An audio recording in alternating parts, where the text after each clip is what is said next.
In the bustling city of Houston, Texas, 28-year-old Emily Carter led a life that many would consider ordinary. By day, she worked as a graphic designer for a mid-sized advertising firm. By night, she indulged in her passion for painting. Her friends often teased her about her single status, urging her to dive into the world of online dating. Reluctantly, Emily created a profile on a popular dating app, never expecting it to lead anywhere significant. That was until she matched with Alex Turner. Alex was charming, witty, and shared Emily's love for art. Their conversations flowed effortlessly, and it wasn't long before they were texting and calling each other daily. Alex claimed to be a freelance photographer from Dallas, often traveling for work but always making time to connect with Emily. After months of virtual interaction, Alex suggested they finally meet in person. "How about a weekend getaway?" he proposed. "We could meet halfway in Austin. It's a vibrant city with a great art scene." Emily hesitated. Meeting someone from the internet was daunting, but her feelings for Alex had grown deep. After discussing it with her best friend, Sarah, who insisted on a video call to verify Alex's identity, Emily agreed to the plan. The sun was setting as Emily arrived at the boutique hotel in Austin. Nervously, she checked her reflection in the lobby mirror, adjusting her hair for the umpteenth time. Just then, a familiar voice called out her name. "Emily." She turned to see Alex, exactly as he appeared in his photos, walking toward her with a warm smile. Relief washed over her, and they embraced awkwardly, both laughing at the initial jitters. The weekend was magical. They explored art galleries, dined at quirky cafes, and even attended a live music show. Alex was attentive, funny, and everything Emily had hoped for. On their last night, as they strolled along the Colorado River, Alex took her hand. "Emily, this weekend has been incredible. I know we live in different cities, but I want to make this work. Will you be my girlfriend?" Blushing, Emily nodded. "Yes, I'd like that." They parted ways the next morning, promising to visit each other soon. Emily returned to Houston, her heart full and her mind buzzing with possibilities. Weeks turned into months, and Emily and Alex maintained a long-distance relationship. They visited each other whenever possible, and their bond grew stronger. However, Sarah couldn't shake the feeling that something was off about Alex. He was elusive about his personal life, rarely sharing details about his family or past. One evening, Emily received a call from Alex. "Hey, babe. I have a surprise for you," he said excitedly. "I've rented a cabin in the Texas Hill Country for the weekend. Just the two of us. No distractions." Thrilled, Emily packed her bags and informed Sarah of her plans. Sarah, ever the skeptic, insisted on having the cabin's address and Alex's phone number, just in case. The couple set off on Friday afternoon, laughter and music filling the car. They arrived at the secluded cabin nestled among towering oak trees. The serenity was intoxicating, and Emily felt a sense of peace wash over her. That night, they cooked dinner together, danced under the stars, and talked about their future.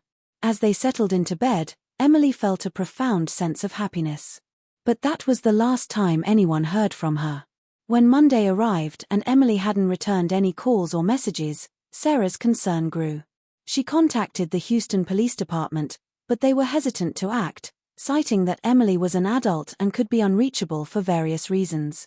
Unsatisfied, Sarah took matters into her own hands. She drove to the cabin's location, only to find it empty. Emily's car was parked outside, her belongings inside, but there was no sign of her or Alex. Panicking, Sarah contacted the local authorities, who initiated a search. The surrounding woods were combed, but no clues emerged. Alex's phone was unreachable, and his social media profiles had been deleted. Desperate for answers, Sarah hired a private investigator named Jack Thompson. Jack was a seasoned detective with a knack for uncovering hidden truths. He began by digging into Alex Turner's background. Jack's investigation revealed startling information. Alex Turner wasn't his real name. He was actually Michael Reynolds, a con artist with a history of fraud and deception. He had multiple aliases and was wanted in several states for scamming women he met online. Further digging uncovered a pattern. Michael would charm women, gain their trust, and then disappear with their money. However, none of his previous victims had gone missing until now. Jack traced Michael's last known address to a small town in Oklahoma. Posing as a potential tenant, he visited the property and spoke with the landlord, who remembered Michael. "Yeah, he was here for a few months," the landlord recalled. "Always kept to himself. Had a girlfriend who visited occasionally. They left abruptly one night, haven't seen them since." Jack's gut told him that Emily's disappearance was more than a simple scam gone wrong. He feared she might be in grave danger. Just as hope was dwindling, Sarah received an email from Emily's account. The message was brief. "Sarah, I'm fine. I needed to get away for a while. Don't worry about me. I'll be in touch soon." Relief washed over Sarah, but Jack was skeptical. He analyzed the email's metadata and discovered it had been sent from a public library in New Orleans, Louisiana. Determined to find the truth, Jack and Sarah traveled to New Orleans.